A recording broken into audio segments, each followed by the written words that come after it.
Island of Teeth. The island had no name, at least none that the maps recognized. It was a jagged, emerald mass rising from the endless ocean, its cliffs steep, its jungles untouched, unmapped, unclaimed, unexplored. That's what made it irresistible to Dr. Samuel Croft and his team, a biologist, an archaeologist, a geologist, a field medic, and a cameraman. 5 experts handpicked for an expedition that would be the first to set foot on the island's mysterious interior. By the end of the trip, only one of them would make it out alive. The first night, the team spent the day hiking inland, pushing through the thick vegetation and terrain that felt wrong. By sunset, they made camp in a clearing, exhausted but eager. The jungle around them buzzed with unfamiliar noises, strange calls in the distance. Dr. Croft tried to dismiss the unease creeping up in his spine. Then, just as the fire crackled to life, a scream. A blood-curdling, gurgling scream from the trees. The group went silent. The sound had been human. Did you hear that? Whispered Collins, the cameraman. Nobody answered. Then something moved beyond the firelight. A slow, deliberate snapping of branches. Eyes, glowing, slitted eyes.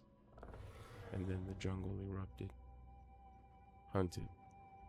The attack happened so fast no one even had time to react. Something burst from the trees. A blur of scales and teeth. It struck Mason, the geologist, first. There was a flash of jagged talons, a wet, meaty crunch, and then he was gone, dragged into the blackness. The others scrambled, grabbing whatever they could. Flashlights swept across the clearing, catching a tail vanishing into the brush, slick with blood.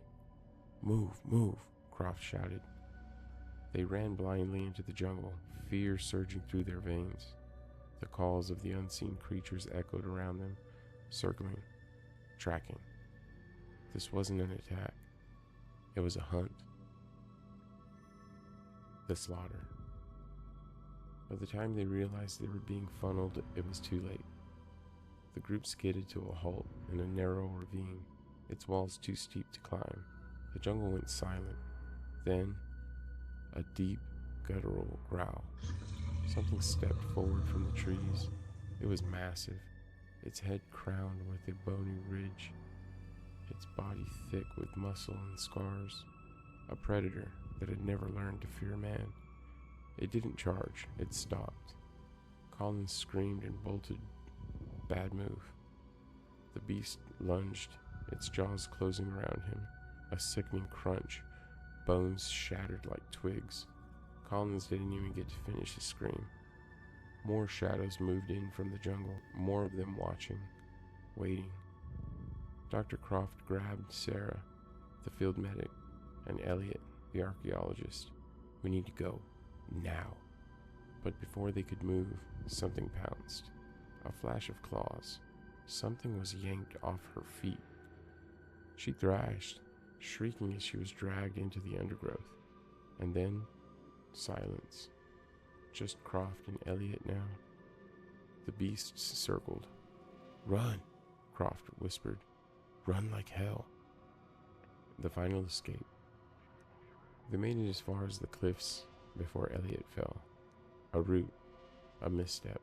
His body slammed hard against the rocks, his leg twisting at an unnatural angle. Croft turned to help, but Elliot shook his head. His eyes filled with terror.